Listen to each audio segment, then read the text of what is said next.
All right, good afternoon. Good afternoon, sir. Good afternoon, Doc. So we'll run Good through afternoon, Doc. this topic, and then next week when we meet for the face-to-face interaction, we will take one of the difficult topics. This one is easy to understand online.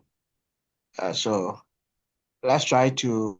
It's one of my favorite topics because I set a lot of questions from it. So we have the topic is contrasting discourses or types of discourses and informal fallacies. What is a discourse? Mainly a conversation, an interaction, a discussion, discourse. Fallacy, a wrong argument, a mistaken argument, or an argument that contains errors is a fallacy. We are focusing on informal fallacies. What are informal fallacies? These are fallacies committed in daily conversations based on experiences.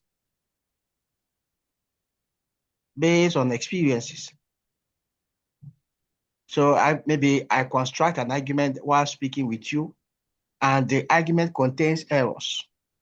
That type of an argument, or that argument with the errors, is called an informal fallacy. We have formal fallacies. The formal fallacies are based on the structure of the argument. Like, for example, if you say 2 plus 2 is equals to 4, when you add 2 to 2 and you get less than 4 or more than 4, I mean, every math teacher will mark you wrong. So the formal fallacies are in the form of like the way things are constructed, that if you look at the pattern, this is how it is. If it's 2 plus 2, you must get 4. If you get more than 4, less than 4, it is wrong. But we are concentrating on formal fallacies today. Next week, we'll concentrate on symbolic logic, and within the symbolic logic, we'll have formal fallacies. The fallacies are many.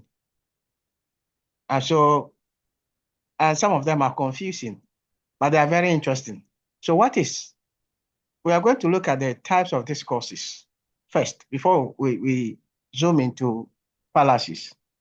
I've said that discourse is a conversation, a discussion, expressions of whatever that we have. Now, sometimes what we may have a misunderstanding between two or more people, not because they don't understand the context of the issues in the argument. But Sir, yes, good afternoon. yes, boss.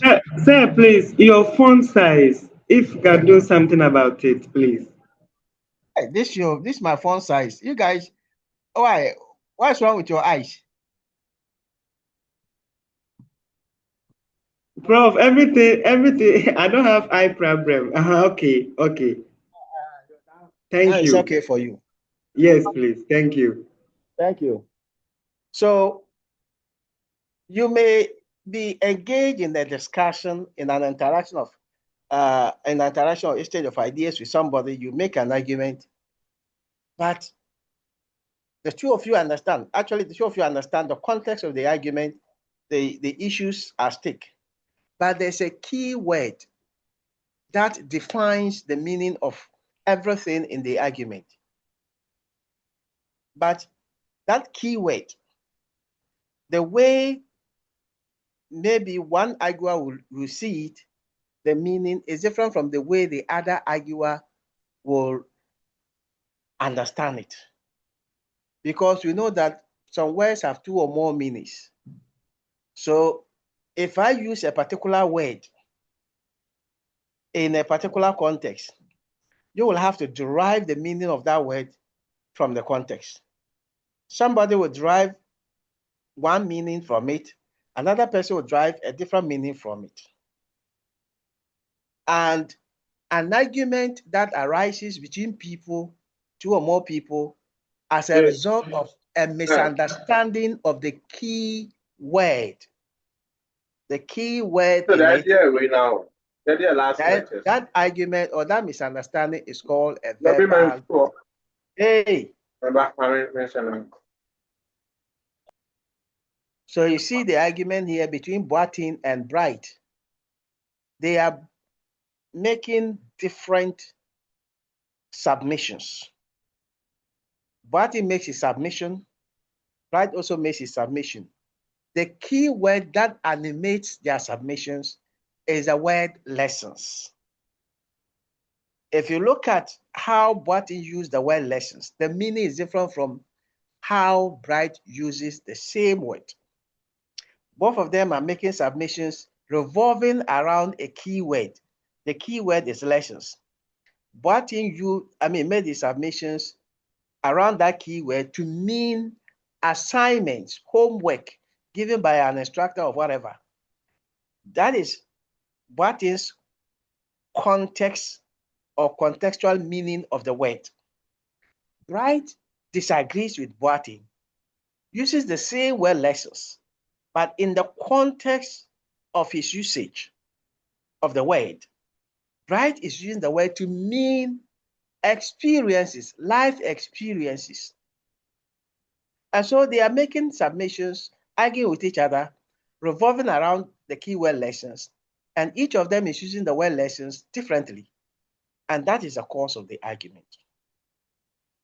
That is the cause of the not the cause of the argument, the cause of the misunderstanding. The subject matter is different here. Even though the word lessons is a subject matter, in the context of the meaning, the subject matter is different.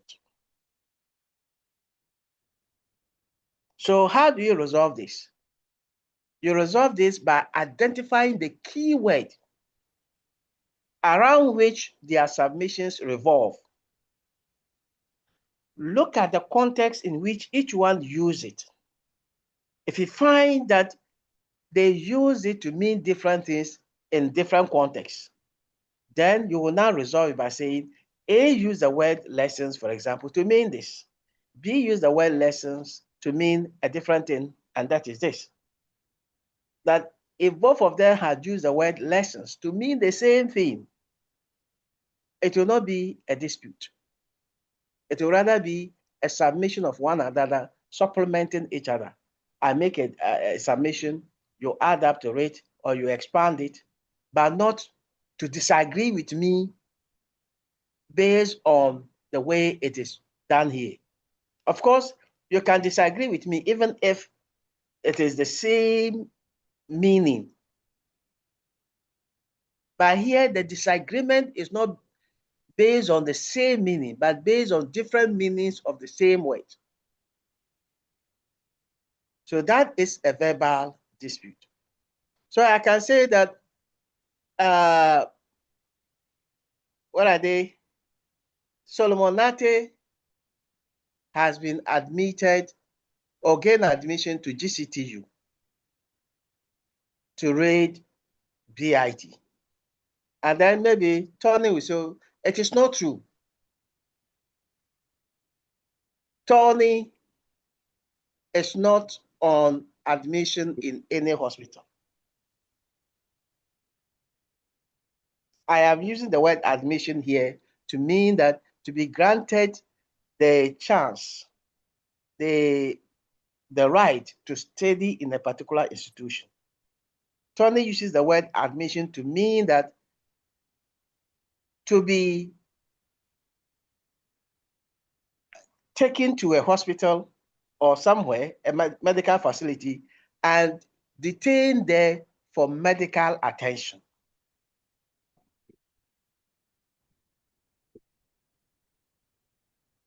So you can use the word engage, engagement. I have a lot of engagements to do today. And somebody say, oh, to execute today. So I say, no, Tony is not engaged, or Tony doesn't have an engagement in church today. Or Tony doesn't have an engagement with Sarah. You understand verbal dispute? Yes, sir. So the key word is what drives the argument, the dispute. Once you identify the key word and you find that the arguers are using the key word to mean different things, then it is a verbal dispute. Then we move on to substantive dispute, which is also known as factual dispute. Here, it is not a key word that is a cause of the misunderstanding. Rather, the cause of the dispute is that each arguer is providing different facts to support his or her position. I provide facts to support my position that there is doom so. Another person provides facts to support his position that there is no doom so. That is a factual dispute. It is also known as a substantive dispute. It is the substance of the facts that constitutes the misunderstanding, the disagreement between them. And you have this all the time. Sometimes somebody wants to confuse you, can bring a word that will cause a verbal dispute. Other times, it is not a word. Everything is clear for you to understand, but you have different positions. I provide facts to support my position. You also provide facts to support your position. Which position is the best to take? For when you have a factual or substantive dispute, you don't take a particular position because it appeals to your idiosyncrasy. I'm sure you have met this word before. Idiosyncrasy.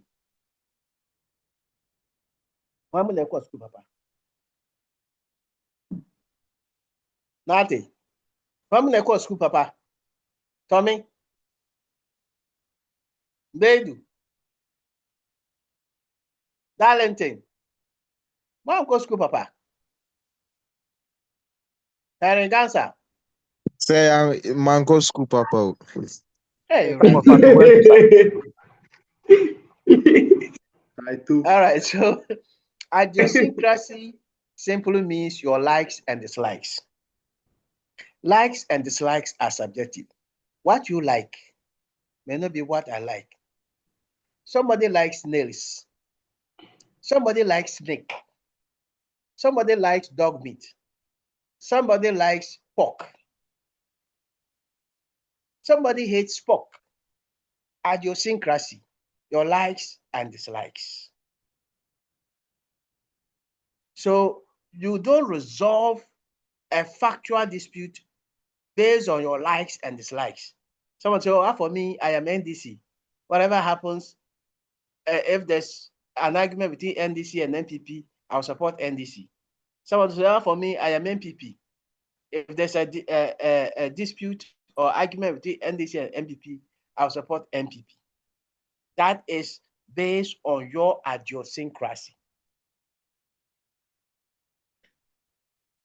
Of course, we have this problem burden in Africa, in Ghana.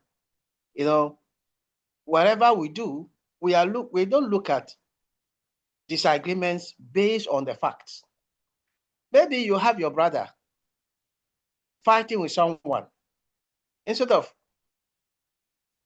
unpacking the issues that cause the fight to understand what the problem is, you jump into the fray and begin to support your brother.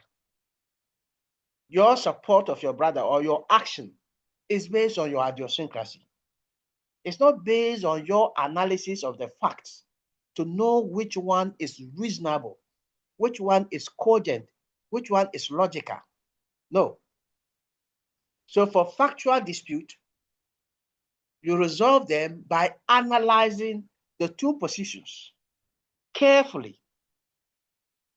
Look at the one that appeals to the mind more than the other. On the basis of that, you make a conclusion. That is how you resolve a factual dispute. I'm sure many of us don't do this. I teach this, but it is not always the case that I will practice this. Of course, what we teach, it's not the case that we practice it every day. There may be instances that your idiosyncrasy will be driving you to something, not based on the logic of something, not based on the coherency of the argument, but based on your impulse.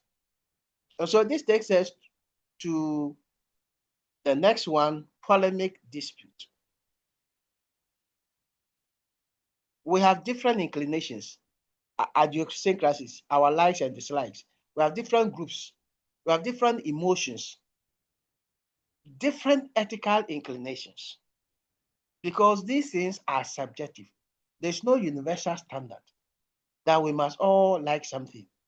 We must all dislike something. No, it is based on your feelings. Our feelings differ. Polemic dispute arises between parties or people due to the differences of how they dislike something, or how they feel about something. Polemic dispute. So I may see a lady, I like her, I say, oh, this is a very pretty lady. She's nice. I mean, she's pretty inside out. She can be a good wife to me. And then Manso Darlington says, this one there. No. We need Yakra. This lady,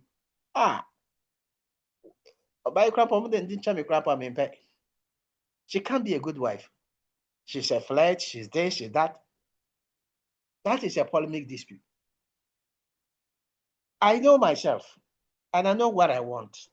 I know what is good for me. I know how I feel about the lady. Darlington knows himself. He knows how he feels about the lady.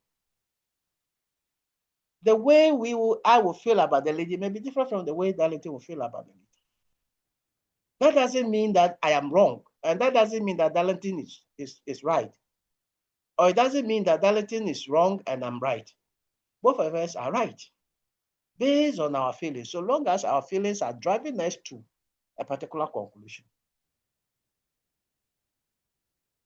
And so Darlington cannot force me to discard my feelings and act in a certain way based on his feelings, because his feelings do not animate me, do not drive me. It is my feelings that drive me to do whatever I want to do. So when it comes to a polemic dispute, each party is right, and each party is right, and no party is wrong. So you may go and introduce your boyfriend, your girlfriend to your parents that you want to marry the person. And sometimes your parents will say no. They start digging into the foundation of the lady or the guy. And so, blah blah blah blah. All of these. And so no, we don't want this person. Your parents will say no. But this is the guy you have seen. You know the guy, this is a good guy for me. You know that he can drive you through. He meets all the things you want in a guy. Or she meets all the things you want in a lady. So your parents will say no. Hey! So in a polemic dispute, you resolve it the way you want. If I say, this is the person I want, and my parents are saying no, I can choose to ignore my parents. Even if they will disown me, I can choose to what? To ignore my parents and go on with the lady. So you have had situations, I'm sure there are experiences either directly to you or somebody you know about who went against the decisions of their parents and decided to be with a certain guy or a certain lady. That is polemic. Of course, in Africa, sometimes they'll tell you you don't respect and all that. But in a typical European context, you are for yourself. Your feelings drive you through. Are we fine? Can somebody relate to this?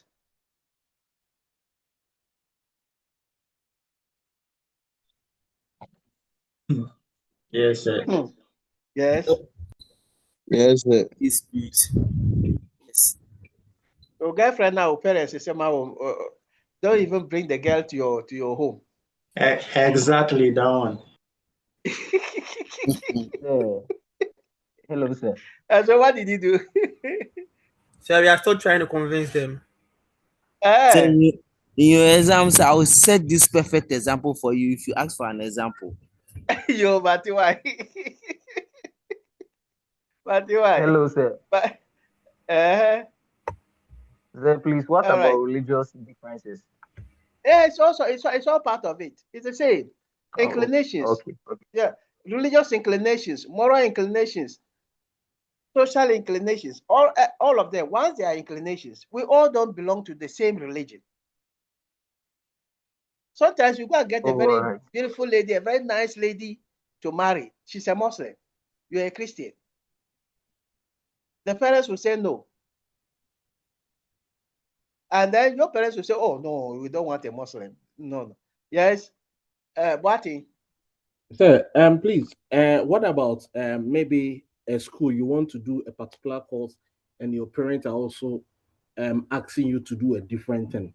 Can that one also be an example? Yes, it's a polemic dispute.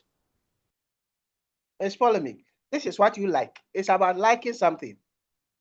This is what you like. And they like something else for you. Then our parents have worried us. Oh, They like something else for you. That's why I'm saying they've not worried you. It doesn't mean that they are right, and it doesn't mean that they are wrong.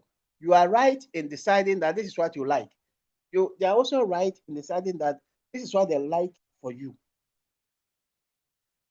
So you have to decide, do I go for something I like? Some people like certain things, but when your parents, oh, you want to become a maybe this, and no.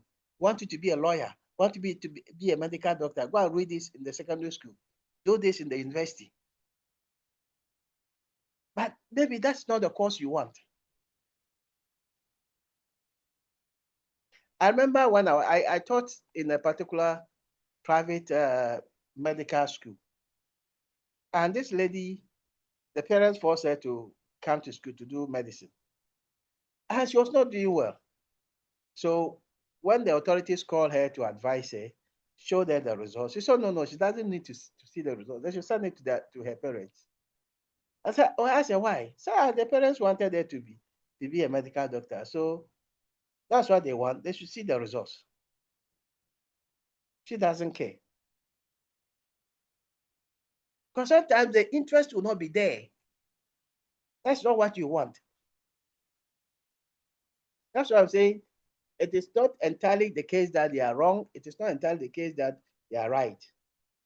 So in some instances, you may suspend your feelings and take upon yourself the feelings of your parents. More or less, do what they want you to do. But sometimes when you do it, when you take that direction, within you are not satisfied. You may outwardly people will see that you are fine, everything, but the inner joy in you is not there.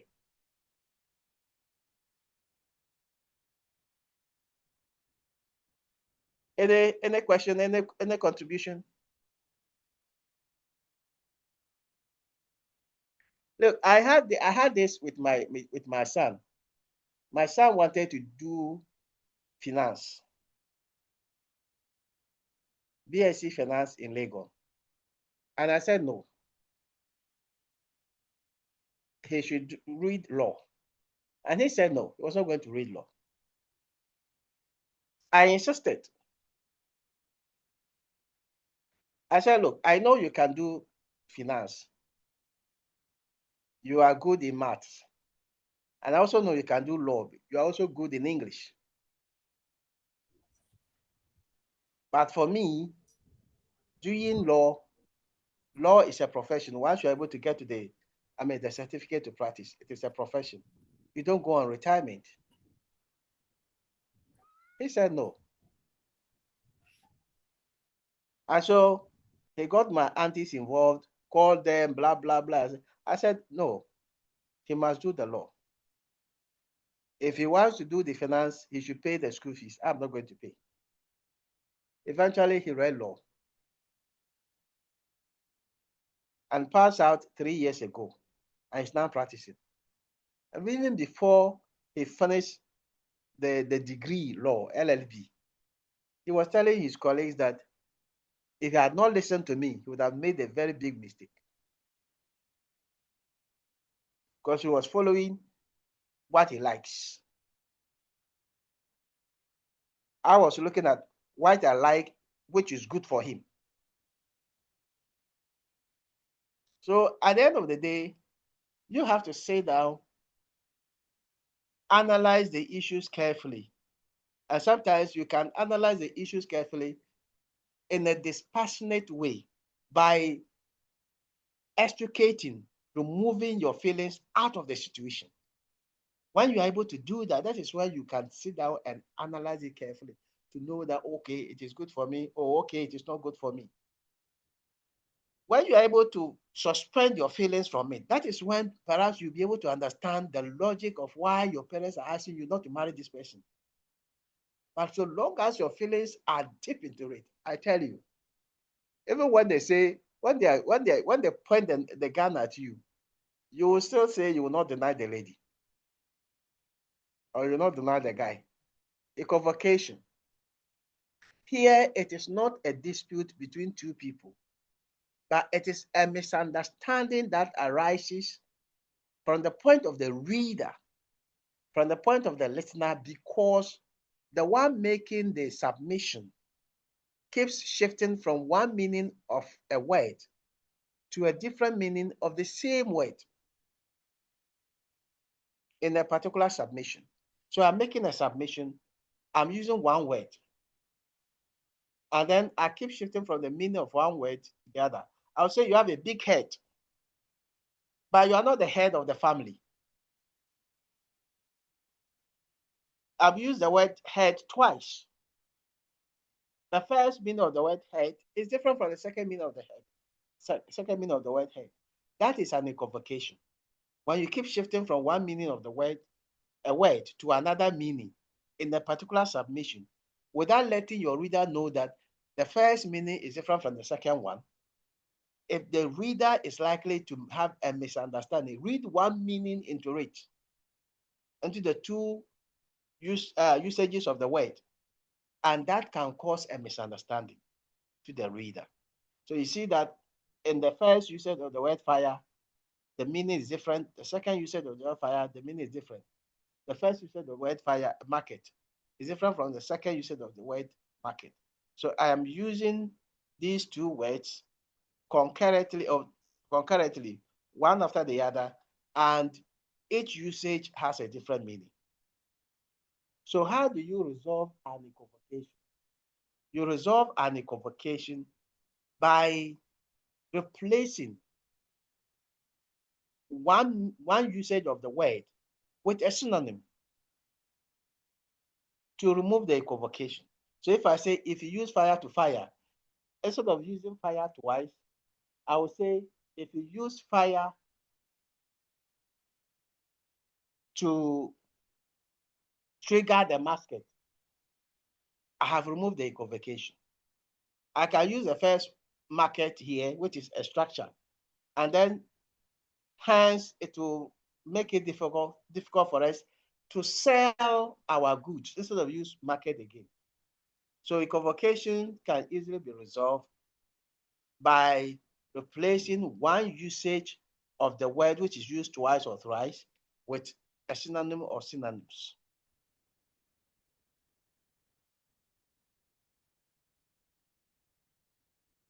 And then ambiguity. When a sentence lends itself to multiple meanings, multiple interpretations, then it is ambiguous.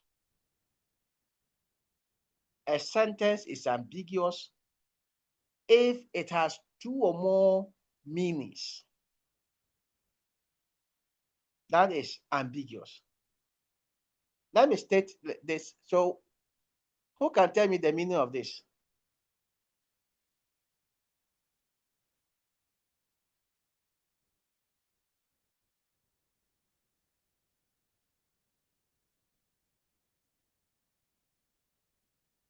What is the meaning of this? Kofi saw the lost cat driving.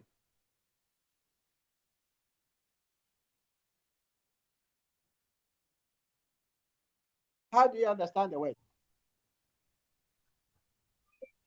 Sir, Say, the word Yeah. is he saw a missing cat driving. So a missing cat driving. say Kofi was driving and he saw a lost cat. Okay. And then it sounds also like Kofi saw the lost cat and the cat.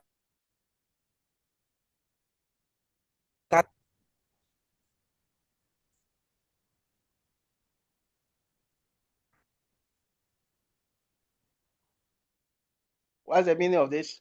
So you see that the first one, you are saying that Kofi was driving and saw the lost cat. One, Kofi saw a missing cat that was driving. What about this? The lost cat was found by the tree. It could be like the lost cat was found. The lost cat was on the tree. No, there is a tree that the lost cat was found by it. And then it also sounds like the tree rather found the lost cat. The lost cat. Okay. So, so that is ambiguous. Somebody can interpret it to mean that the object that found the lost cat was a tree. Another person can say that the cat that was found was standing by a tree. So you are getting two meanings out of it. Anywhere, any sentence, you can get two or more meanings out of it. It's called an ambiguous statement. We can have many of them.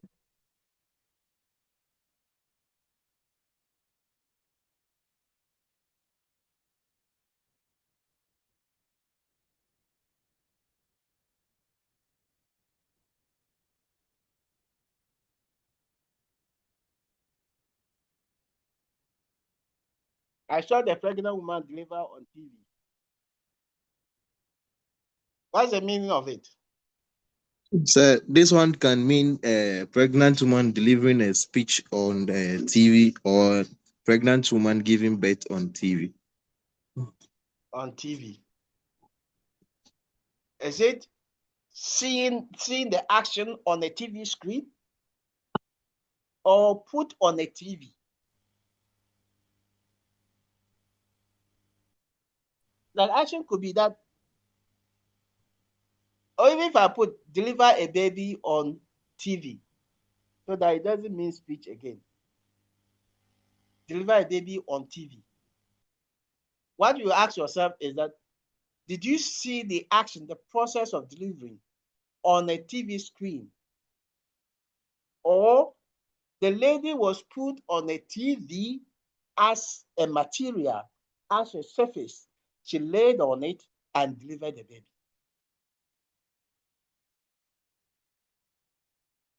So this is what constitutes ambiguity, where you can have two or more interpretations of a sentence. It is ambiguous.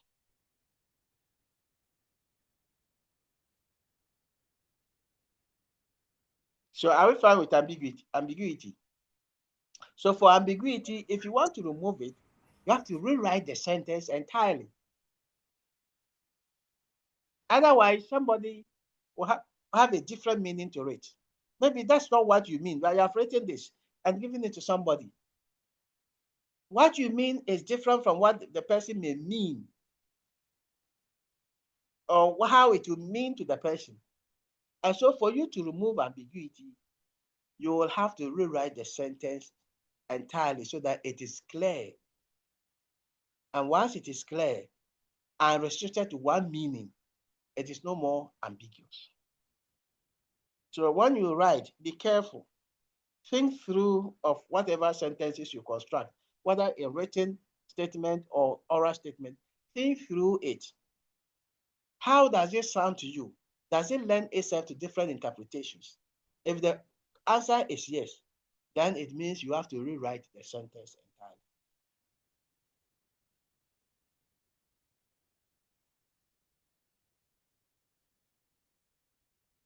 And then vagueness. For vagueness, it is not the entire sentence. While in vagueness, a sentence is vague if it contains a word or a phrase that does not have an exact meaning, that is not definite. It's not the entire sentence that lends itself to two or more interpretations. It could be one word, it could be a phrase. And the meaning of it, it doesn't provide us exact information about it. Not the meaning, it doesn't provide us exact information about that word. So if I say, I will see you soon, my sentence is vague, but it is grammatically correct. Why is it vague? There's one word that is making the sentence vague. That one word is the word soon. It does not provide us exact information about soon. What constitutes soon? Is it 1 minute, 2 minutes, 1 hour, 1 day, 1 week? I said soon. So if somebody tells you, okay, I'll see you tomorrow, the word that makes it vague is the word tomorrow.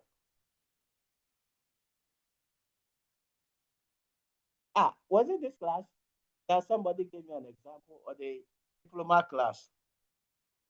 For credit, come tomorrow. Is it this class?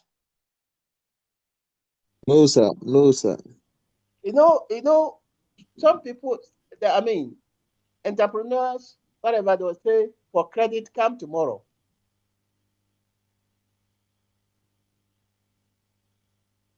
And he tells me his experience.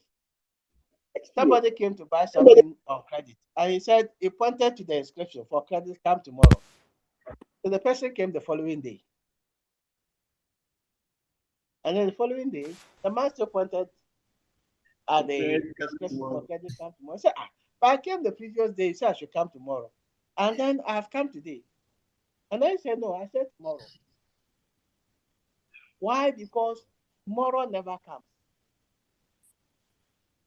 If somebody owes you and tells you, I will pay you tomorrow, don't just take it on the face value. But tomorrow is vague. Don't just take it on the face value. Insist. When you say tomorrow, how do you mean?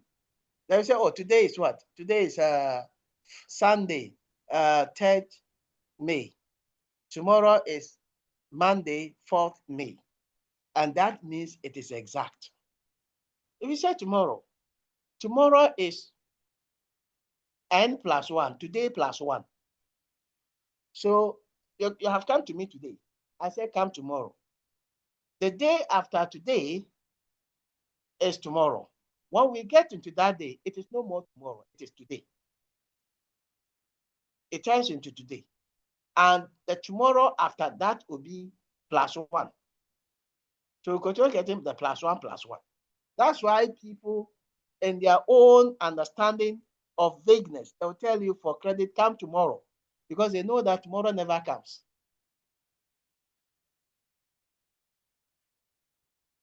So if we are engaged in business, some of you are business-minded people, then you say, oh, when we make the profit, I'll pay you a substantial part of it.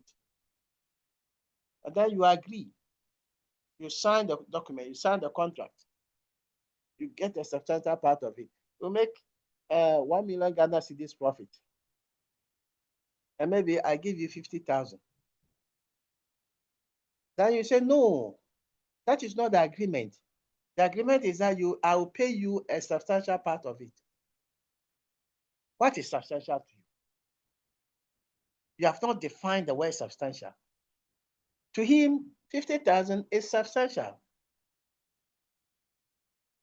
What amount constitutes substantial? You have not defined it. And so he can decide to even give you 1 cedi. It's substantial. Some people go to court because of some of these petty things. That's why in every agreement or contract, certain words that are vague, they define them. And since that those words are defined, so that you remove the vagueness out of them. Otherwise,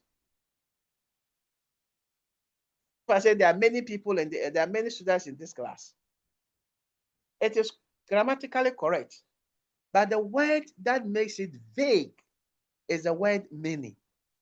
What number constitutes many? To me, it is 10. To somebody, it is 100, 200, and all that. That is what constitutes the number many, or that makes something to be said to be many. So things that do not give words that do not give us exact information, they cause vagueness in a sentence. So if you want to remove the vagueness, you need to rewrite the sentence or define if it's an agreement or not. You pick those words that are vague and define them. Yes. So I wanted to ask if the vagueness is can be used, like it is used when there is uncertainty. When there's uncertainty about what it means. Okay. Not when there's uncertainty about something that you are not sure about. Uncertainty is the uncertainty of what it means. What does it mean? Oh, okay. Okay. Do you get it? Yes, sir. Yes, sir. So if I tell you, like in the exam, some of the examination questions, I say, forcing a lady to have sex makes you a man. Vague. What do you mean by forcing a lady? What do you mean that man? What do you mean by man? It makes you a man. To somebody, a man is a person, a male, who is able to pound a lady very well.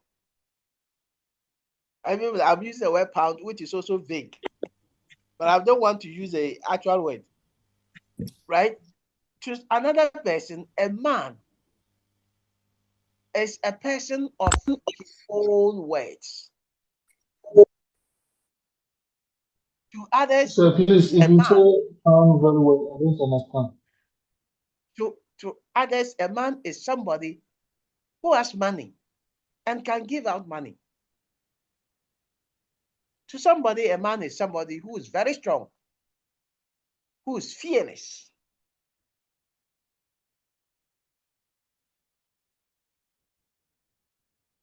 Are we fine about vagueness? So that I move away from here and go to any questions? Yes, sir. Yes, sir. Good. Sir, please. Sir, please. So if you have The a pound question, part, I please. don't understand. If you have a question, please ask.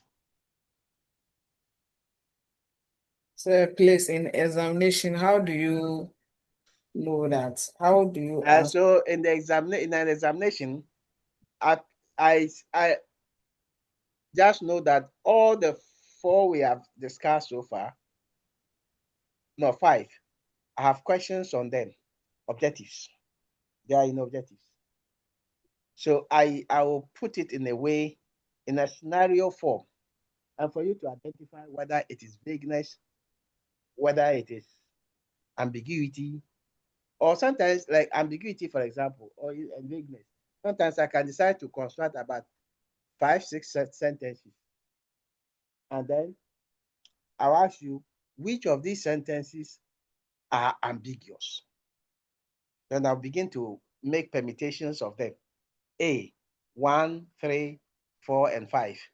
B, 1, Roman numeral 1. So that's how I set the questions. Other times, I can set a passage, and I'll ask you to analyze the passage, assuming you are a lawyer, or assuming you've been given, you are a secretary, or you are a boss of a company, you are given this contract to study and sign. Analyze it carefully and identify any vagueness or a vagueness and ambiguities in the contract, and explain your answer. So I do that. Sometimes, in fact, there been one particular year I picked the university statutes. And then a certain portion of that's why half a page or so, put it there. It contains sentences that are ambiguous. It contains words that are vague. So I put it there, analyze it. We are doing all this because, look, you may have something, sometimes you have a contract, you have something big in front of you on your desk. Instead of you analyzing the sentences line by line, words carefully, to flag anything that is difficult to understand, anything that is written with vagueness or ambiguity, you won't do that. You just quickly sign. Some people have signed their death warrants because of this.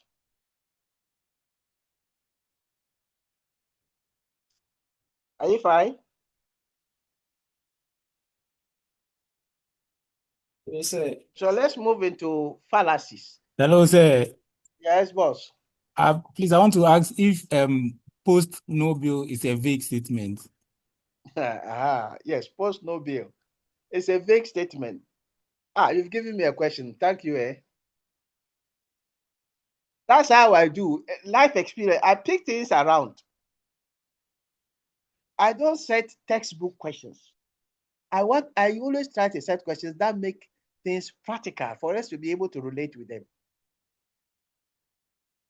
Post no bill. I remember I found it difficult at a point to understand. What do you mean that post no bill? There's no post office here. When I was growing up, I said, post no bill. Then I look around. Is there a post office here? That's where you can post something. Until later, I got to understand post no bill.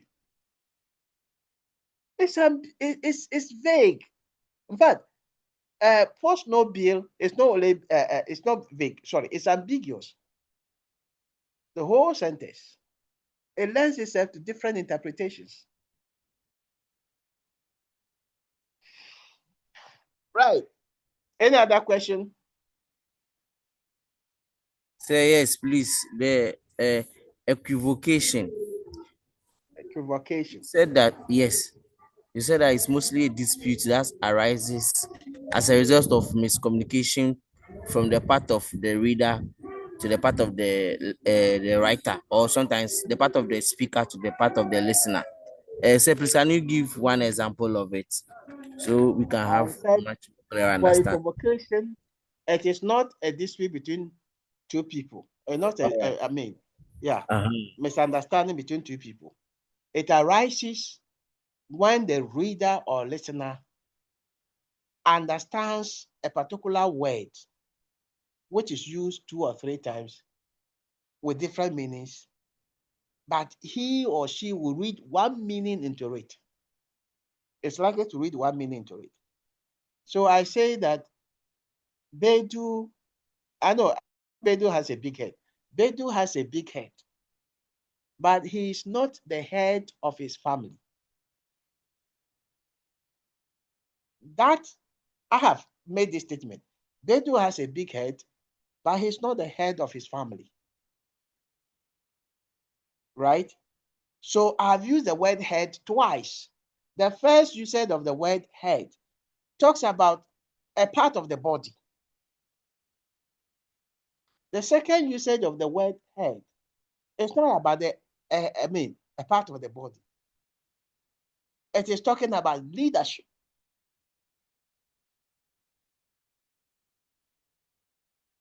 And so if I am reading it, but I read this one meaning to it, that Bedu has a big head, maybe a big role, a big leadership, even though he's not the leader of the family. But that is not what I mean. The one I constructed, that's not what I mean. My first usage of the word head describes a part of the body. The second usage of the word head assigns a leadership role to him. But if you read the two usages of the word head to mean one, it is likely to cause a misunderstanding to you. That's what I mean by equivocation, shifting from one meaning of the word to another meaning of the same word, without letting the listener know that they have moved from one meaning of the word we have used earlier to another meaning of the same word. If the listener is not warned in advance or doesn't know in advance, it is likely to cause an equivocation. You know, there's those who write poems like using them words like that. Flies fly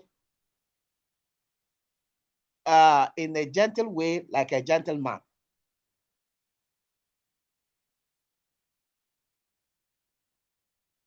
Or a fly, okay, a fly will fly in a gentle way like a gentleman. A fly will fly. The first usage of the word fly is an insect. The second usage of the word fly is to float in the air.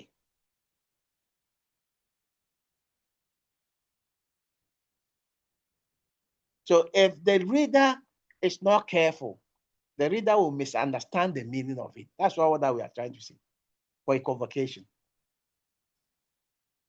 Are you fine? Oh, oh. Sir, Yes. bro. Go. Recently, I was at UCC for a program in the engineer auditorium, and I saw something. They said smoking is no. So we were all confused that do we smoke here or they don't smoke here? Because we were saying that no, the grammar is wrong. We were about four guys and we were just debating about it. Mm-hmm. And we couldn't understand it up to date, so we just leave it as it is. So I was asking myself, why do you write smoking is no? I thought it should be no smoking rather. No smoking. Yes, no smoking. Right? Which makes it easy for you to understand.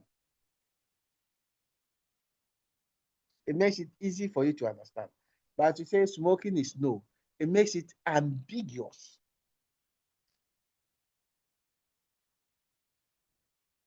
But it depends on what he wants to mean. You will think that it is grammatically wrong. It is correct grammatically. Smoking is no. No here, smoking is not permitted here. It could be that smoking is no. It is no good for you to smoke.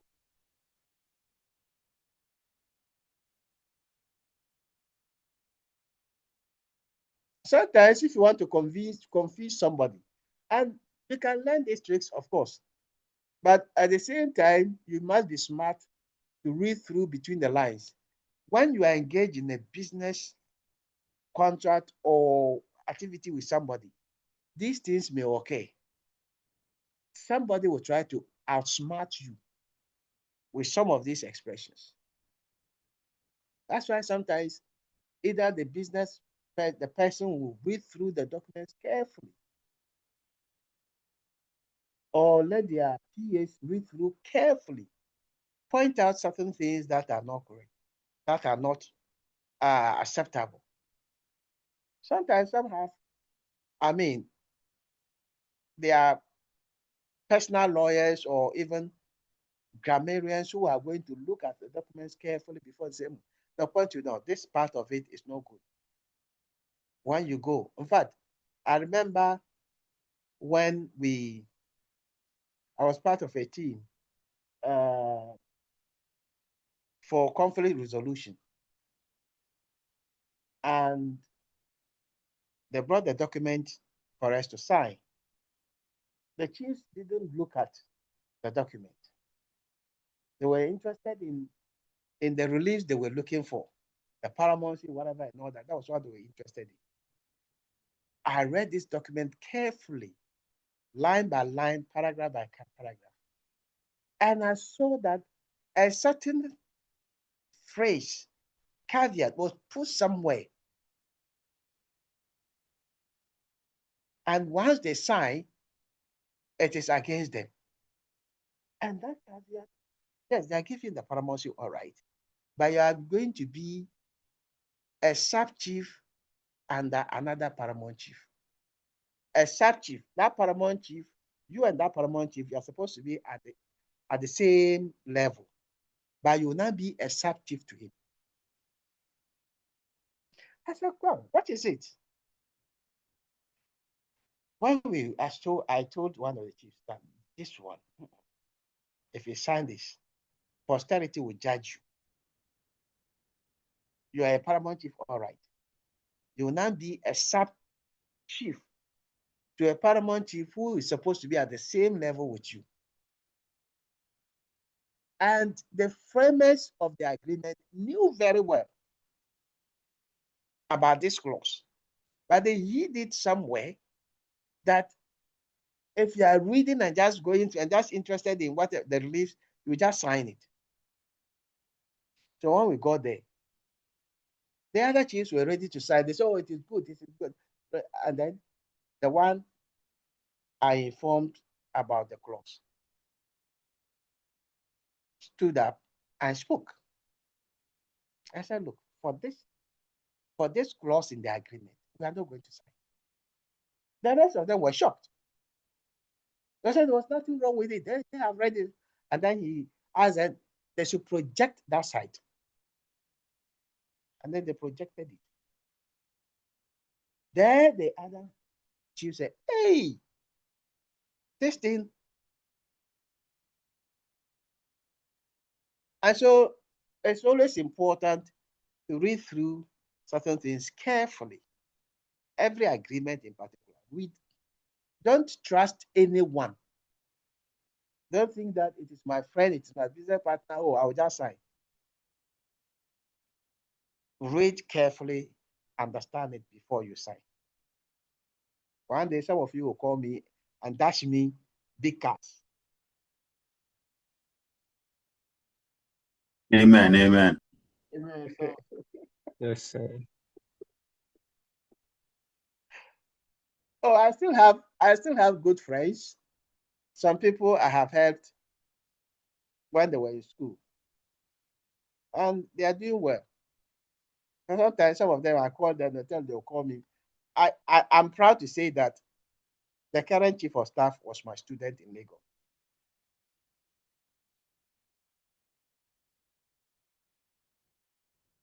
So Wow. I've also impacted very well. In fact, if Dev had not been that wicked, my former student, yes, would have been a minister. In fact, he was a minister when he died, the plane crash. Dr. Murtala Mohammed. He was my student. In fact, he graduated last year. I went through his PhD thesis, but he graduated. So some of you become big people in life. You call me, say, where are you? I bought this car for you. All right. So fallacies. Let's talk about, I would say fallacy is a mistaken argument, a wrong argument, an argument that has some mistake in it. And we have different types of arguments. We're going to look at fallacy of relevance. When you say something is relevant, it means it is germane to another thing. It is significant, important in relation to another thing. It is coherent. It is logical, relevant. So you make your argument, you make your case is relevant in relation to other cases.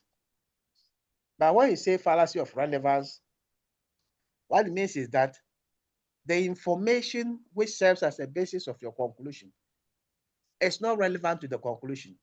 The information is saying something different from the conclusion. So there's no connection between them to have some kind of relevance. Yes, the information is there, but it is not the basis for the conclusion. You throw away the information or the evidence and rather jump to a different conclusion. So one of them is fallacy of appeal to populace.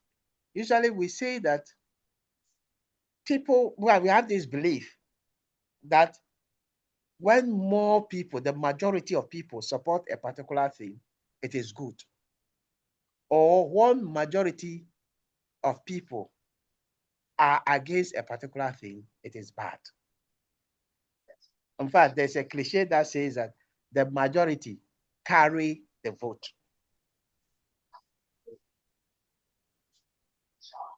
But it is not always the case. When you make an argument to say that something is right because the majority support it, or something is wrong because the majority are against it, you commit a fallacy of appeal to the populace. The majority may be supporting something. It doesn't mean that the majority of people who support the thing are right, or it doesn't mean that that thing is good. You can have a majority who are misled by somebody to support something, or who are misled by somebody to rise up against something. But anytime you argue to say that, oh, you have won, or you are right because all of us are in support, that is a fallacy of appeal to the populace. Are you fine with that? So the fact that many Ghanaians don't like the anti-gay laws does not mean that anti-gay laws are good for Ghana. We are not looking at the law, the substance of the law. That is not what is driving us to the conclusion. We are not looking at, oh, what are the laws? What do the laws say? We are not looking at it. We are only looking at those who support it and those who are against. So we throw away the law. We don't go into the nitty-gritties of the law. Or rather look at those who support or those who do not. And then we make our conclusion. That is a fallacy of appeal to the populace. The straw man, fallacy of the straw man. You know, a straw is something very weak. Somebody may want to attack your position, your argument, and finds it difficult to do that. So what the person will do is to distort your argument to be able to attack it. Or look for something very weak in your argument, which is not relevant to the main argument, and then attack it.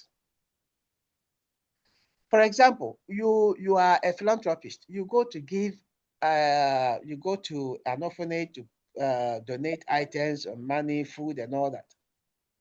You've been doing that consistently. It's a ritual to you. And then maybe in one instance, when you got there, the kids ran out from wherever their rooms and other things to meet you. In the process, one or two of them fell and had bruises on their legs. Now, a journalist is reporting on the main issue, which is to donate the items and all that, the main issue, the journalist distorts it, or the journalist does not focus on the main issue, another focusing on the bruises the two kids sustained. To use that as a basis to attack your philanthropic position or action. That's a straw man. What you have gone there to do is not to cause the kids to have pain, to sustain bruises. That is not the main thing. The main thing is to donate items and money, food, and all that to them. What happens to the kids is secondary to the main thing that you have gone to do. But somebody will focus on the secondary thing, which is even irrelevant to the main thing, to be able to distort it. And so that's why it is not good to go and donate items to people. This guy didn't do well. Why will he go there to donate items to people and then let these kids will have bruises? That's the fallacy of the straw man. He has moved away or distorted the information to be able to attack it. Are we fine with that? Yes, sir. Then the fallacy of red herring is a little bit similar to the straw man, but the red herring is a conscious diversion from the thing entirely. Politicians like this, even with the straw man. They divert attention from the main issue to talk about something irrelevant to the main issue. So if the main topic is maybe football, and then you're talking about football, and then somebody else diverts their attention to talk about politics in Ghana, that's a fallacy of the red herring. What is the topic at stake? So a person talks about football, and then you come to talk about politics. Oh, that's why it is no good to engage in sports. You are talking about football. The person diverts attention away from football to talk about politics. And then in politics, talks about how people are fighting and killing each other. And so that is concludes to say that that's is an indication that even sports is not good for you. Red herring. So you may ask me a question. I know if I supply the answer to the question, it can have an impact on my political career. It can have an impact on my political party. So I will intentionally skip the question, dodge the question. In law, it is there, even in court. That's why they say that some people are evading questions. The lawyer is cross-examining you. You know that if you answer it the way he wants, it can pin you down. So you evade it. You supply a different answer. Fallacy of the red herring. So you must be able to identify that this is a red herring, right? Of course, you must also know when to do that to be able to protect yourself.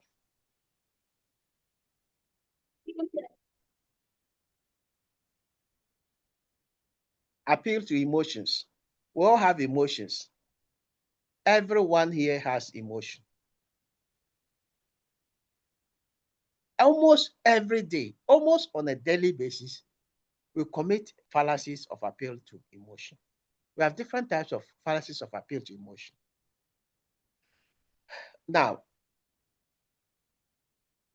if you do something, maybe you step on my feet, and I ask you, why did you step on my feet? The relevance of my question is to get the reason why you did that. Instead of giving me the reason why you step on my feet, you will not say it. You move away from this. Oh, I'm sorry. Please forgive me. You are now appealing to my emotions. My question is not for you to appeal to my emotions, to beg me for clemency, for mercy. for forgiveness. That's not my question. My question is intended to get the reason why you did that. Maybe it is unintentional. Maybe something else. But instead of supplying an answer to it, our intuition will quickly tell us to ask for forgiveness. When we move away from the relevance of the issue to now seek to get mercy, forgiveness from the other party, we are committing a fallacy of appeal to emotions. Another part of it could be hatred as part of emotion. Hatred is an emotion. Like I hate Bedu. And then you have Nicholas Kwame, right? Nicholas Kwame is my friend, but I hate Bedu. I tell Nicholas, don't be a friend to Bedu. Bedu is my enemy. Whoever is a friend to Bedu is my enemy. Appeal to hatred. Yes, I have my reasons why Bedu is my enemy. But that doesn't mean that anyone who associates himself with Bedu should be my enemy too. You have decided to be an enemy to Bedu. It doesn't mean that I can force Nicholas to also be an enemy to Bedu. So if I see Nicholas with Bedu, then I get angry with Nicholas. No, you can't be my friend again. It's a fallacy of appeal to hatred as part of fallacy of appeal to emotion. And then we have fallacy of appeal to force. Here, the issues at stake are not, or the conclusion is not relevant to the issues at stake. Instead of dealing with the issues, you use intimidation, threat as a basis for a conclusion. So instead of us to look at it, so maybe Nicholas is making noise, blah, blah, blah. If you don't stop making noise, I'll fail you. I'm using threat. Maybe Nicholas has a good reason why he's making noise and saying all kinds of things. Instead of us, me allowing him to say it for us to discuss the issue, to come to a conclusion, I use threat. If you don't stop it, I'll fail you. That is appeal to force. Are we fine? Yes, sir. Yes, sir. You have. Remember, you told your girlfriend or your wife the last you guys picked an argument, and she was making submissions, telling you all that blah blah blah blah, why she was unhappy and all that. You didn't want to go into the issues to discuss them with her. You rather threaten her. If you don't stop the nonsense, one nonsense now, and then she stopped.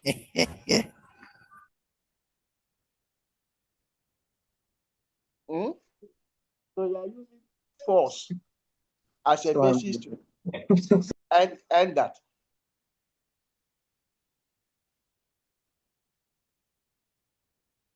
I'm not saying it is bad, but know the fallacy, know when to commit it, and know how to deal with somebody else who has committed it.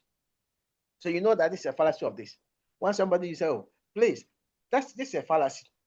The main issue is this. Let's discuss it. And stop using threat. Stop using emotion. Right? Stop diverting the issue, which is the red herring. Stop distorting the issue, which is the straw man. You know, somebody can distort the information you give and come to a conclusion. Distort it completely. They are not diverting from it, but they are distorting the information.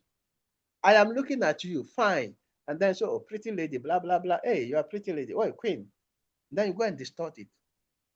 And tell my wife, tell my girlfriend, your man is is lasting after me. He's following me all the time, blah, blah, blah. He's even proposed to me. He said he's going to give me plenty of money. That is distorting the information. That's a red herring. Sorry, straw man. It's also a straw man. They are distorting the information. Yes, the information is there, but that's not what it means. You are reading a different meaning into it to distort it.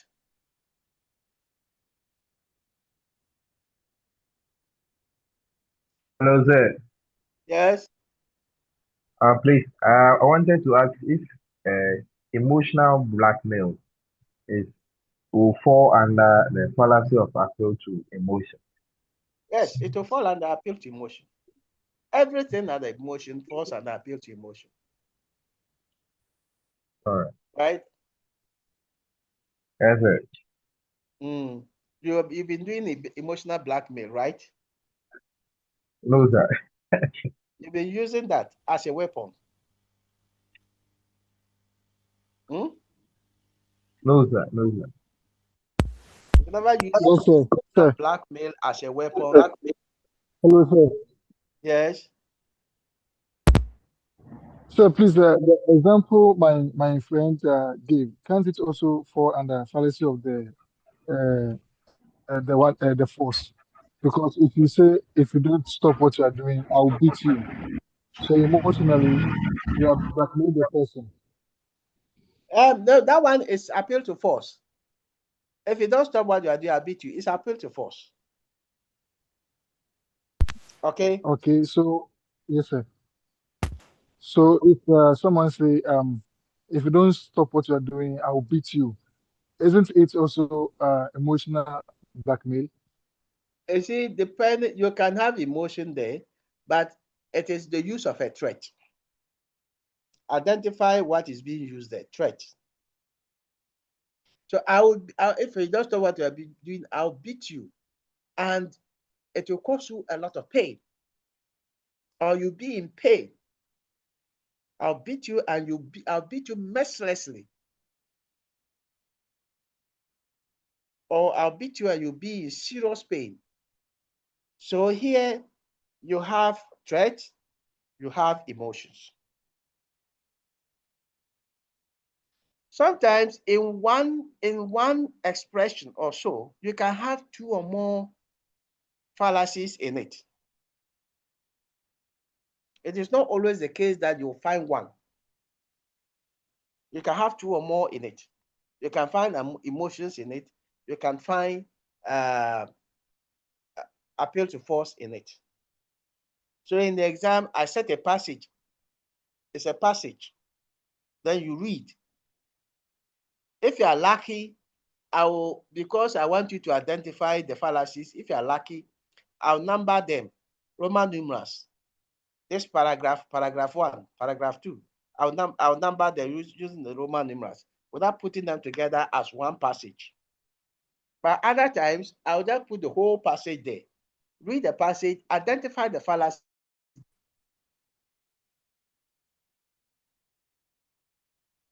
So you can read one argument, you may get 2 or 3 fallacies in it, depending on how it is structured. Hello, sir. Yes. Please, in the saying, for the wages of sin is death, what fallacy will it fall under? The wages of sin is death.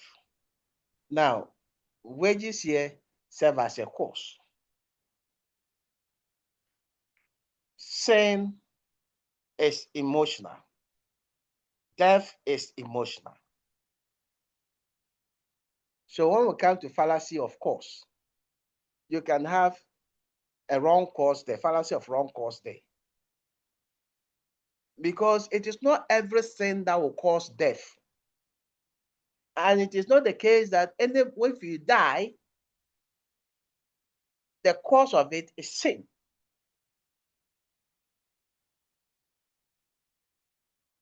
Are you getting it? Yes, sir. So let's not jump the gun. We'll come to the fallacy of wrong cause. When we say that something leads to another thing. One thing is the factor bringing another. That's a fallacy of wrong cause. You can sin, but you will not die. You may not sin, but you'll still die. Some of you have sinned more than those who have died. You, the guy who just asked me the question, you have sinned even today, the kind of sins you have committed, yet you have not died. So, do you still go by the biblical? Yes, sir. Point cool. Do you still go by the biblical verse that the wages of sin is death? Then die.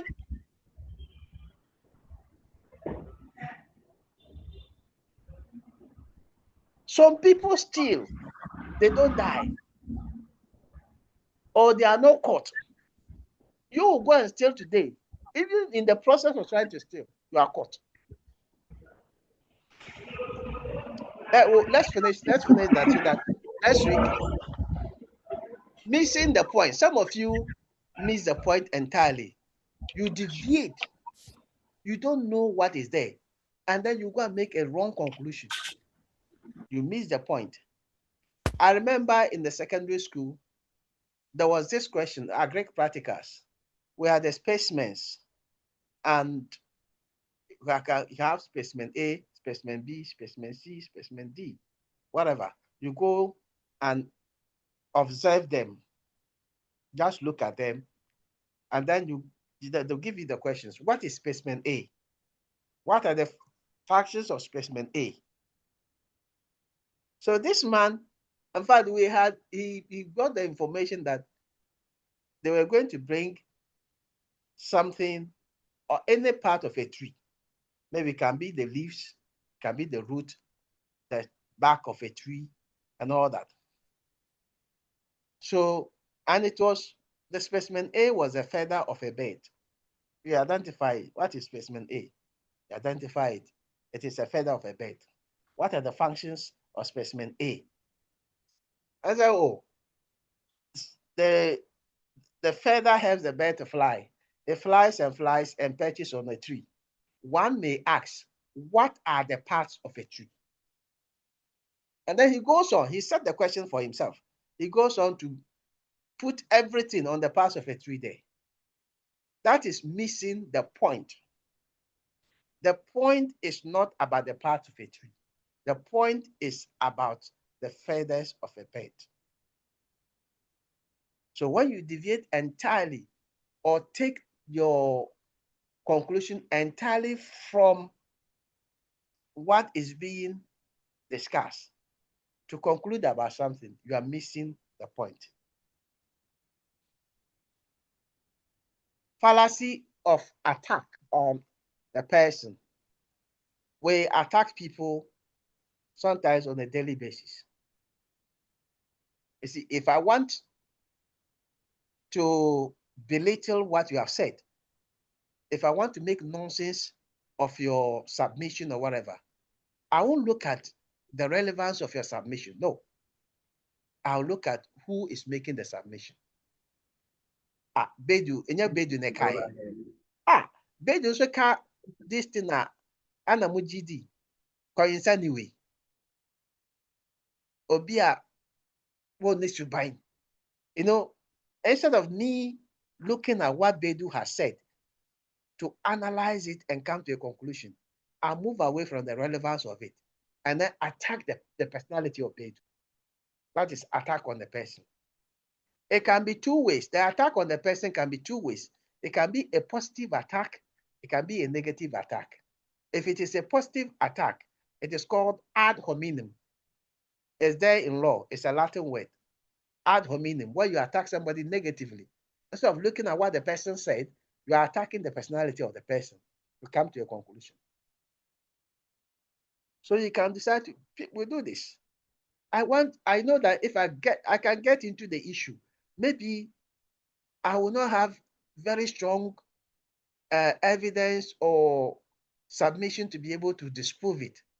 So I sweep away the issue and then now begin to focus on the person who made it. Ad hominem. So I attack the person negatively. Sometimes we attack the person positively, and it is called eulogistic ad hominem. Eulogy is to praise. You know, somebody says, oh, this is a man of God. He can't do this. He's innocent. He's not a rapist. Yes, he's shown a good character. He has a lot of people, even beautiful ladies in his church. He's never raped any of them. He's never even proposed to any of them. So he can't be a rapist. The fact that he's a man of God, you are, instead of looking at the issue, did he commit the crime? What evidence is there? You are not looking at it. You are looking at his good character. You know, some people have been armed robbers, but there are those who even donate a lot in church. Some people engage in all kinds of shady deals, but they had bad character, but there are those who donate a lot. And so people look at the outward character that is being portrayed to the social, to the community, to the world. And based on that, to make submissions in support of them, rather than looking at the issues at stake. So they jettison the issue, they throw away the issues at stake, and rather focus on the good character of the person to draw a conclusion. The other side of it, which I have not brought here, is genetic fallacy. Genetic fallacy. When you attack the source of something, the source, not a person, but the source, a community, a political party, and all that, when you attack the source of something as a basis to draw a conclusion, it is called a genetic fallacy. So maybe somebody says something and so, oh, how true is this? Oh, the MPP made a press conference and said all this. Oh, it can't be true. If it's coming from the MPP, it can't be true. That's a genetic fallacy. It is not attacking one person. It is attacking a group. But sometimes they put all together as ad hominem.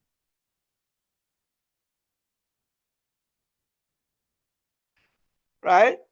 So let's go to fallacy or presumption. Presumption is an assumption. No basis for it. No evidence for it. But you assume the premises or you assume the conclusion. Fallacy or presumption. And we are going to look at the different types of them. Begging the question. Fallacy of begging the question. This is committed when something is unclear and that, hey, Charlie, no current, Pacho. You use the same thing to explain itself or use a synonym of it to explain itself. You are begging the question. So when you say courageous, to be courageous is to have courage. To be courageous is to have courage.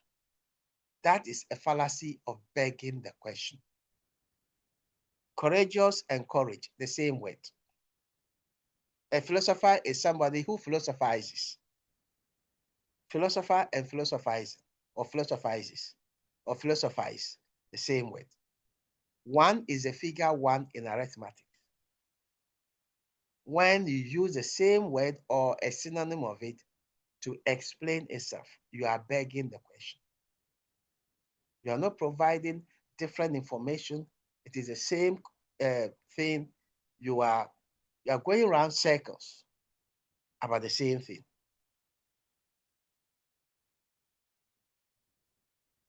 So you assume that the person understands it, understands what you are saying. And so you keep using the same word to explain itself, yet you are not conscious of the fact that the person doesn't understand or may not understand it. You assume that it's the person, the meaning is clear. Fallacy of complex question.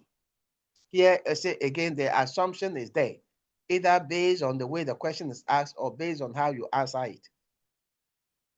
If I ask you, have you stopped cheating?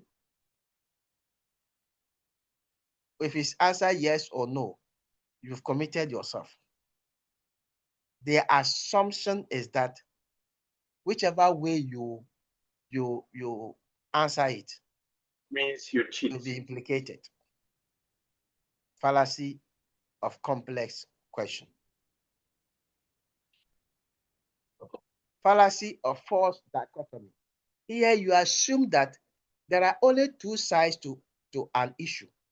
The assumption is that there cannot be more than two sides to an issue.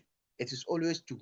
And that out of these two options, you must choose one, an either or position situation. So I said, you must be my girlfriend or my enemy. I assume that these are the only two options available. Either you be my girlfriend or you be my enemy. That's false dichotomy. It is not always the case that there are two sides to an issue. Based on my assumption, you must be my girlfriend or my enemy.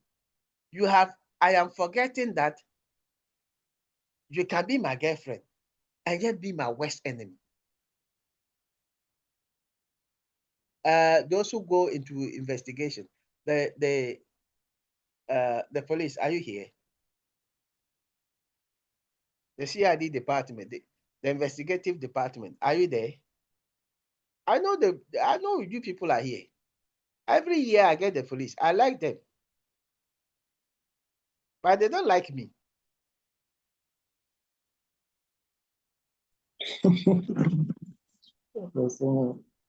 But you are giving away their tricks. But they said the police is your friend, so the police is like my friend. They like me. Oh, but this time, I think we must commend the Ghana Police Service.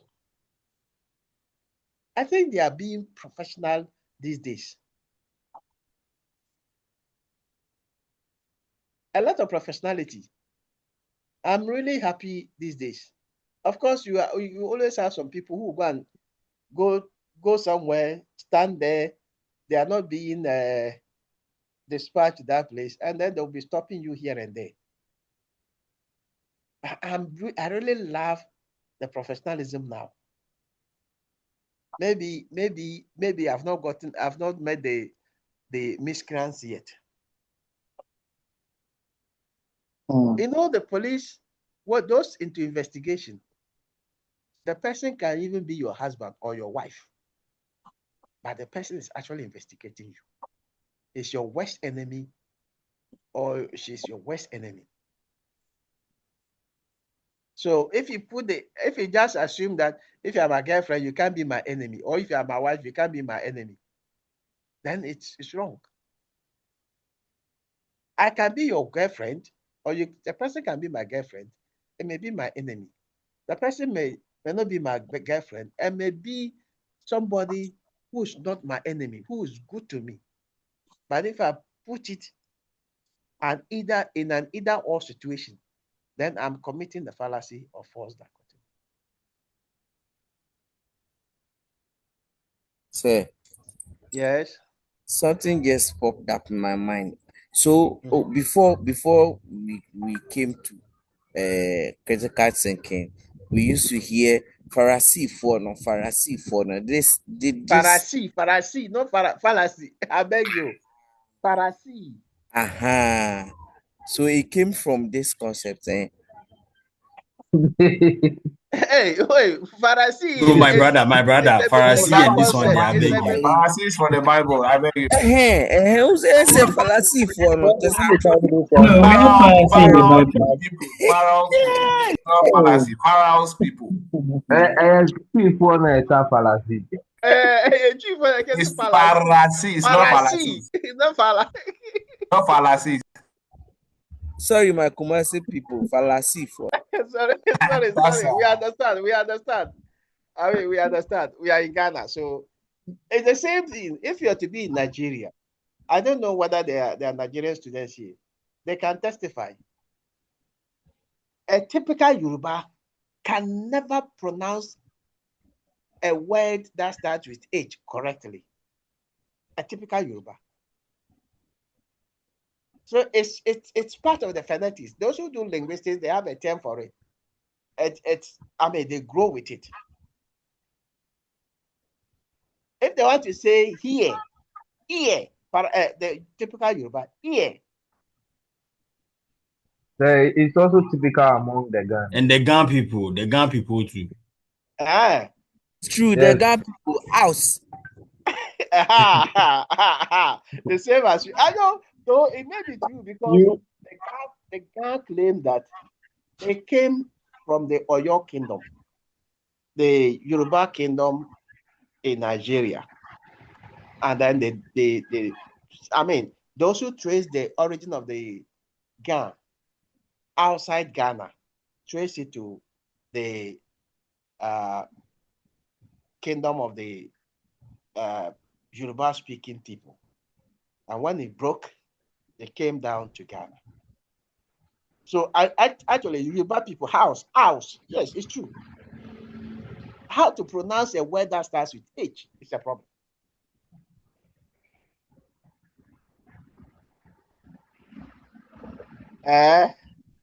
The guns to 100.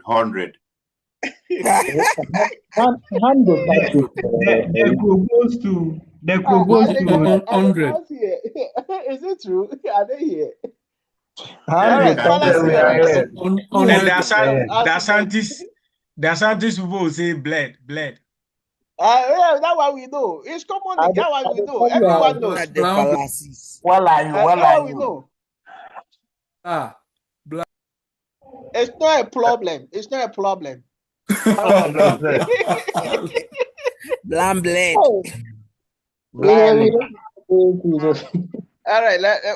Our time is up. This is a topic that I set a lot of questions from. Hey. Fallacy of accident. When you argue that rules are rules, principles are principles, you cannot break them. You commit a fallacy of accident. Rules are rules. They cannot be broken.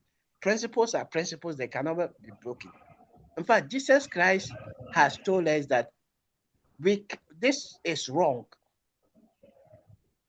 Jesus Christ told us that, what did he say? That the Sabbath was made for man, not man for the Sabbath. The old principle was that thou shalt remember the Sabbath and keep it holy. So there, the Sabbath was made for man. It's a principle. Remember the Sabbath, keep it holy. And then Jesus said, the Sabbath was made for man, not man for the Sabbath. Meaning, you can break it. If it's made for man, you can break it. You may not keep it holy. You may not go to church. You may not even remember that it's Sabbath. You go to work. So if you are supposed to write a paper on Sunday, and then you use the old principle, thou shalt remember the Sabbath and keep it holy, will you go and write the paper? No, sir. Yeah, that's the old principle. And Jesus Christ said, no, the Sabbath was made for man. So if it is made for me, if it is not convenient for me today to go to church, I have to go to school, go and write my paper, then I have to go, leave the Sabbath and go. But if you say principles are principles, laws are laws, they must be kept strictly. They can never be broken. You commit a fallacy of accident. You say, thou shalt not lie. Men chantro. Don't you lie? We do, sir. Have you died? No. Have you committed a sin? No. So if somebody is coming to maybe harm Henry Gansa, Henry runs into our class. and we want to protect Henry. And then the assailant comes to the class and asks, "Have you seen Henry? This guy, this." I should run to say, yeah, he ran to the into the classroom and went out through the window. We lie, maybe we have kept Henry under a desk or what, just to, we lied to the assailant so that we can protect the life of Henry. But if you say, "Thou shalt not lie," here it means that we must not break that rule. That rule is made for us. We must not break it. But there are exceptions to every rule. So you look at the rule. In this particular instance, I have to lie so that I will save the life of Henry. I must lie. Like to lie to save this. Yes. You must lie. Thou shalt not cheat. Some of you, I swear, in the exam, you will cheat. In the exam, you will cheat. I must survive. Then catch them. AI4. Did they catch them? Yes. You will cheat. Oh, goodness. So if you argue that, no, look, I say, you have promised me. You said you will marry me. You said you will love me forever. So later I say, "Oh, me, I don't love you again. I want to, let's go our separate ways." And so, no. A promise is a promise. You have promised me. You can promise, and then you fail it. You fail to honor it. It doesn't mean that the promise is binding on you forever. For every general rule, there is an exception. It can be broken. But if you argue as if that once you have made the general rule, once you have made the principle, once you have made the promise, it cannot be broken, that is a fallacy of accident. What is fallacy? When you argue that what you want to be the case is actually what is the case. You are wishing that you should have the car, you should have limousine, you should have this. And so, oh yes, I have it. I know I have it in the name of Jesus. And it's mostly like the way we put it in the Christian, in the biblical, in the religious way. You see, when you are praying, you sometimes say, pray about this, claim it. Then you begin to claim, I have it in the name of Jesus. I have it. Receive it. It is mine. It is my possession. I claim it. I do this. I am driving my car. Oh, I walk into my house. So that's a fallacy of ought is. Like we say, if wishes were horses, beggars might ride. Or beggars will ride, whichever way. And then we have the other one, is ought. Is ought fallacy.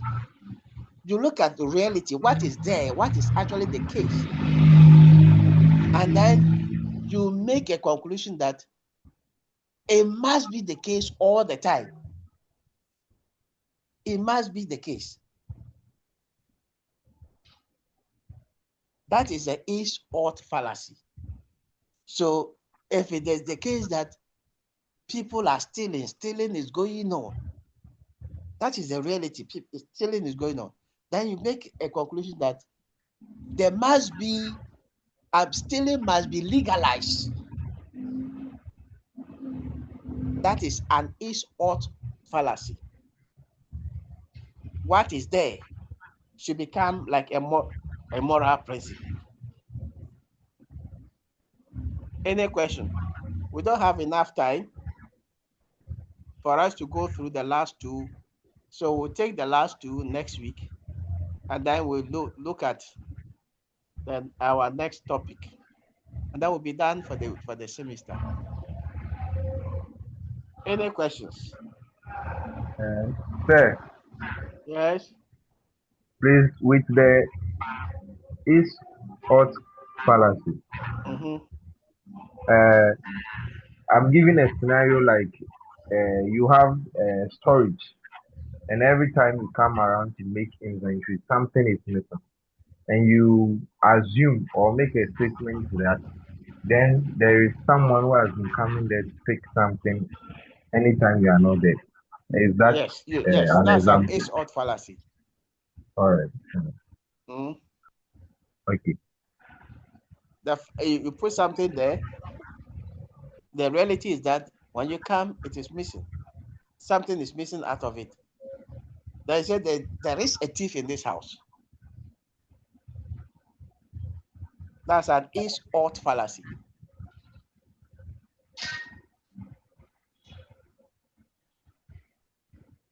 All right. Any other question or contribution?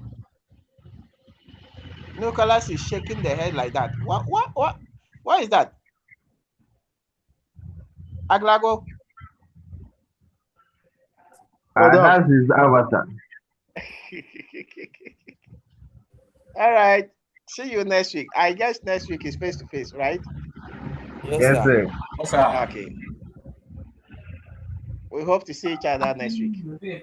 Seriously. All right, look. Yes. All right. Bye-bye. Bye, look. Bye, All the sir. best. Rest of the evening. Hi, sir. Oh, Charlie, could you jollof? Could you for a Congo? What bread? Charlie. Charlie, bro, calculus in the mushio. That's I'm saying. Ever try. Hey, calculus. Face to face, I ever put around this time. The same thing. No. Last time, sir. Abio, face to face. Last time you're upon time, crow. Last time you're upon time, aye. You're upon time, face to face. You're upon time, Hello. Hello. Please, someone was like, there's an assignment ending 7 p.m. this evening. But when I check the elements, there is, or I don't know if I did mine already or something. Which assignment? Please. Someone said it's after the last class we ended before the show. Under what? Which course? He said, I think it's a structured program. Structured program. Structured programming. And it's not on the LMS. And how are you supposed to find that one? That one is a group work. It could be a group work or something. It is not a group try our hands on. Oh, good work. What was that about? Okay, I think he said he's taking all his assignments. He said he's taking all his assignments today. Also for structured programming. Is it that plenty? It's like hey. 3, 4. Wow. The structured program there be 2. One is code and one is full. He said we should pair. One is what and which one is the other? Pseudocode. Pseudocode and what? And then there's another. What's it? Come again. Pseudocode and what? Flow chart. So we have flow chart and pseudocode. Yeah. Then what else? Yeah. Is that all? Is it just the pseudocode and flow chart? Pseudocode and flow chart. Are they? Is it the same assignment or the pseudocode is different from the flow chart? It's the same assignment. Structured program. It be assignment. Are we supposed to find all of them on the LMS? The one assignment. Okay. Is the LMS, the group work. So how many assignments in all? There are 4. Program 2. Come again, do you French 2? Yeah. Okay. I thought the 4 was just for structured programming. The French the friend is not myself. Myself, and he added a new one. My family. So which one?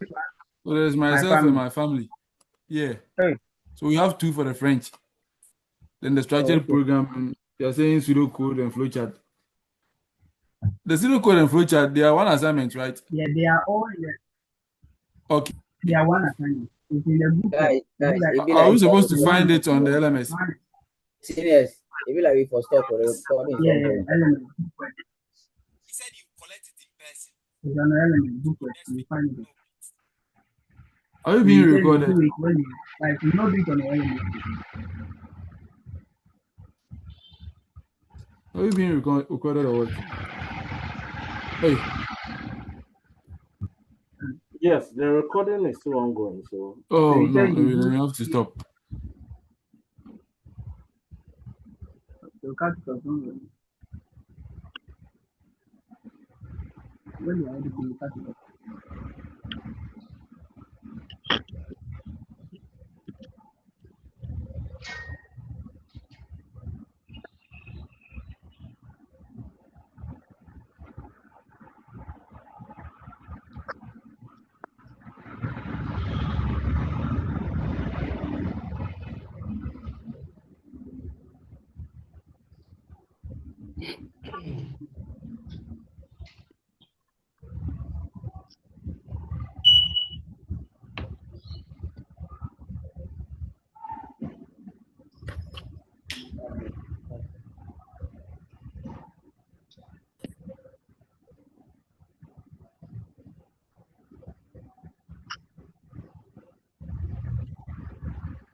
So, not mute your mic when you are disturbing all of us.